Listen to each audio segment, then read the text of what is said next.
शिवजयंती तारखेनुसार की तिथीनुसार या वादामध्ये न पडता छत्रपती शिवाजी महाराज यांच्यासारख्या युगपुरुषाची आठवण रोज आपण काढली पाहिजे. आणि याच एका संदेशाला घेऊन राष्ट्रीय स्वयंसेवक संघ ठाणे पूर्व यांनी लहान मुलांच्या कलागुणांना, वक्तृत्वाला, स्मरणशक्तीला वाव मिळावा याकरिता छत्रपती शिवाजी महाराज यांच्यावरील 4 विषय देऊन एक शिववक्तृत्व स्पर्धा आयोजित केली होती. या स्पर्धेला परीक्षक म्हणून दुर्ग परीक्षक, इतिहास अभ्यासक आदित्यजी बोर्डे, दासबोध अभ्यासिका, व्याख्यात्या निलिमाताई पत्की, चाइल्ड डेव्हलपमेंट आणि प्ले ग्रुप नर्सरी संचालिका तसेच व्यक्तिमत्व विकास समुपदेशक पौर्णिमा पै मॅडम, पत्रकार समुपदेशक प्रमोद कुलकर्णी हे परीक्षक स्पर्धेला लाभले. परीक्षकांनी स्पर्धेचा दर्जा उत्कृष्ट असल्याचे मत नोंदवले.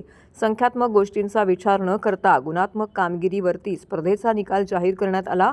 सर्व परीक्षकांना राष्ट्रीय स्वयंसेवक संघ ठाणे पूर्व यातर्फे भारत मातेचे चित्र असलेले सन्मान चिन्ह देऊन गौरवण्यात आले. लहान मुलांनी म्हणजेच 5वी ते अगदी महाविद्यालयीन गटापर्यंत असलेल्या मुलांनी या स्पर्धेमध्ये सहभाग घेतला.